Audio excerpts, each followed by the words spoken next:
Right folks, so welcome back to another video. I'm down at DNA Auto House in Kidderminster. The title is correct, I have indeed sold the M140i.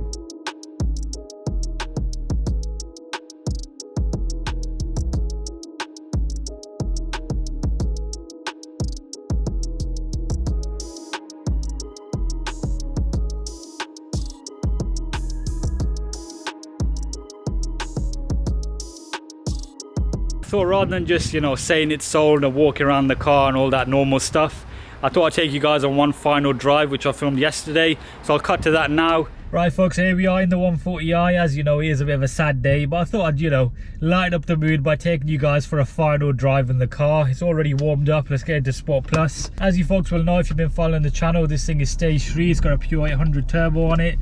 Dodge stage 2 high pressure fuel pump. It is only tuned on, there's something in the boot I think. It is only tuned for 99 RON at the minute.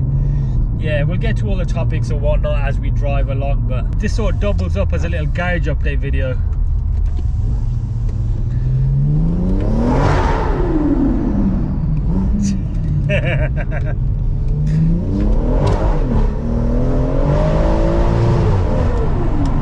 I'll be honest, this idea of selling the car has been on my mind for a while now, and usually whenever you get that first sort of idea in your head, it's usually kind of what you want to do, and there's no point delaying it. I was sort of umming and ahhing, but I thought about it. I was like, the market's good. If I can get the correct price for the car, I will let it go.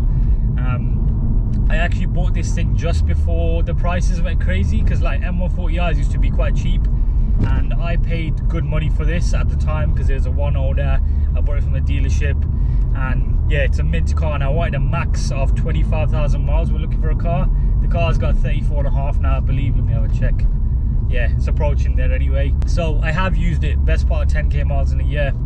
It's been a good daily. The car behaves like a totally normal M140i when you want it to be. I mean, I've got it in Sport Plus right now and I'm just cruising along. As you know, it has got the B16 dampers, so I have tried to cure as many of the M140i weaknesses as possible, not just chucking power out. One of the first big mods we did was the Wave Track LSD.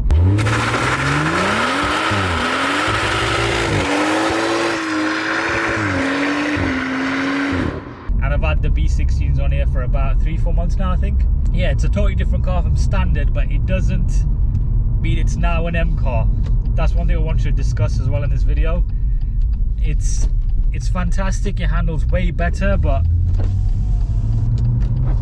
yeah, I suppose I never really wanted it to become an M car, so I kind of know what I was getting into, so it's not really an issue there, because I had an M2 previously. But it's just for you guys who are wondering what a full-on M140i feels like. It still feels a bit more looser than even a stock M2 like the one I had.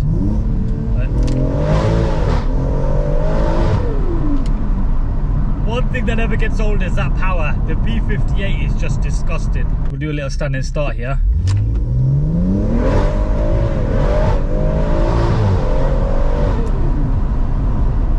There's almost like no room for this car on a lot of these roads.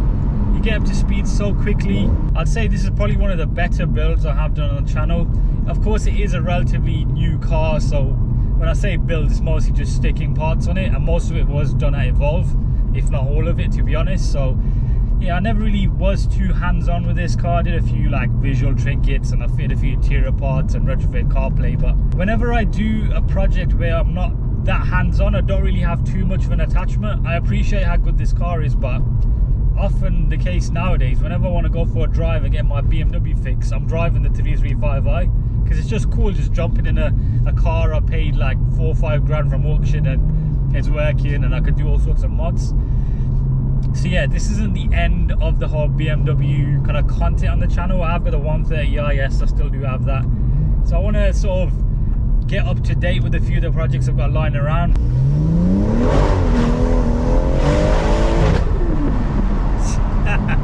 There's so many sort of justifications I could make in this video, but bottom line is the car's gone and we're going to move on to other things. I want to try and experience some of the more older stuff, like certain M cars, certain RS cars from like the mid 2000s before the prices go crazy. So there is going to be a sort of a replacement for this, but it's a totally different car, so look out for that in a week or two.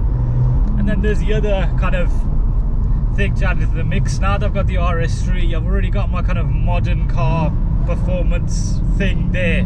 There's no need to have a B58 and a 5-cylinder. nice running them side by side, but just how efficient the RS3 is, it just makes more sense to spend more of my time working on that and, you know, building that up rather than, you know, doing more to this.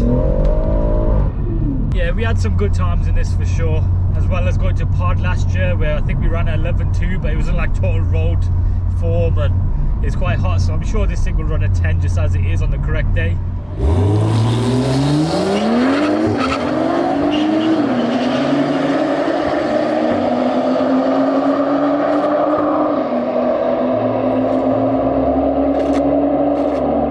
Goes to show rear wheel drive cars can get off the mark if they're set up correctly.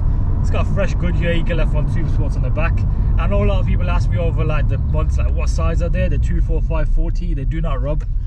So yeah, if you want to up your tyre size, go for it. Sounds like a Jetta sometimes, this thing. Even like here, if you go around this roundabout just at normal speeds. Yeah, the way it kind of bites now as cones there. Looks like we're on an autocross stage. Yeah, you could never do this with a standard car. It was a bit more wallowy, but even when I'm doing that, the back end just doesn't feel as planted as it would even in my old M2.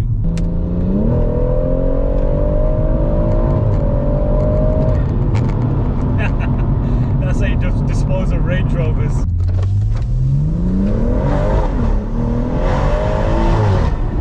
Now some of you may be wondering what's reliability like on a B58, one that's running best part of 230, 240 horsepower over standard.